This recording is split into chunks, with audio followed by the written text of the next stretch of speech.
बात देश की राजधानी दिल्ली की और प्रदूषण की करते हैं, जहां पर प्रदूषण का स्तर खतरनाक है और सुबह 6 बजे तक का जो आंकड़ा आपके सामने है 418 जो है AQI रिकॉर्ड किया गया है और एवरेज है। ज्यादातर इलाकों में 400 के पार है और कई सारे इलाके हैं जहां 450 के पार AQI है।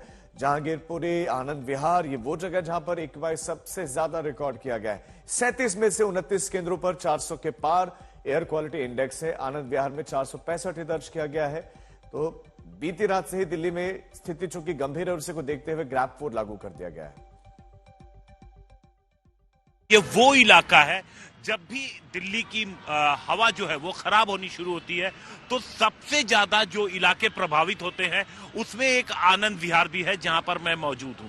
ये आनंद विहार का इलाका है जहां 450 से ज्यादा AQI आज पहुंच गया है, जो सुबह रिकॉर्ड किया गया। अब जहां पर मैं हूं वहां पर आप स्थिति देख ही सकते हैं कि क्या हालात है यहाँ ट्रैफिक के सुबह के वक्त। अब ये सामने आप इधर पे अगर राइट हैंड पे देखेंगे तो यहाँ पर गाजियाबाद सामने रोड के दूसरी तरफ लगता है, जहां पर गाजियाबाद का बस अड्डा है, और यहाँ पर लेफ्ट में आनंद विहार का जो टर्मिनल है वो यहाँ पर मौजूद है।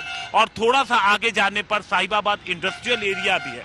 शायद ये सारी वजहें हैं जिसकी वजह से जब ठंड पड़ती है तो हवा कम होती है, उसके बाद यहाँ का पोल्यूशन लेवल बढ़ने लगता है, इन सारी चीजों को मिला करके, क्योंकि यहाँ पर ट्रैफिक बहुत आता है, गाजियाबाद का भी ट्रैफिक आता है।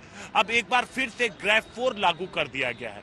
अब ग्रैब 4 जब लागू किया गया है तो देखना ये होगा कि उसका क्या इम्पैक्ट पड़ता है, क्योंकि पिछली बार जब ग्रैब 4 लागू किया गया था राजीव, तो उस वक्त कई सारी ऐसी चीजें थी जिसकी वजह से AQI कम आया। एक तो तमाम प्रतिबंध का कुछ असर तो पड़ा ही, लेकिन उस वक्त हवा भी चली थी और हवा की वजह से जो पोल्यूशन लेवल था वो कम हुआ था। अब देखना ये होगा कि इस बार जब 400 के पार पहुंचा है AQI, तो क्या इस ट्रैफिक को अगर कम करते हैं, ग्रैब 4 अगर लागू आज से हुआ है तो उसका असर पड़ेगा, गाड़ियां कम होंगी, क्योंकि BS3 पेट्रोल और BS4 डीजल जो गाड़ियां हैं उन पे असर पड़ेगा, वो अब नहीं चल पाएंगी।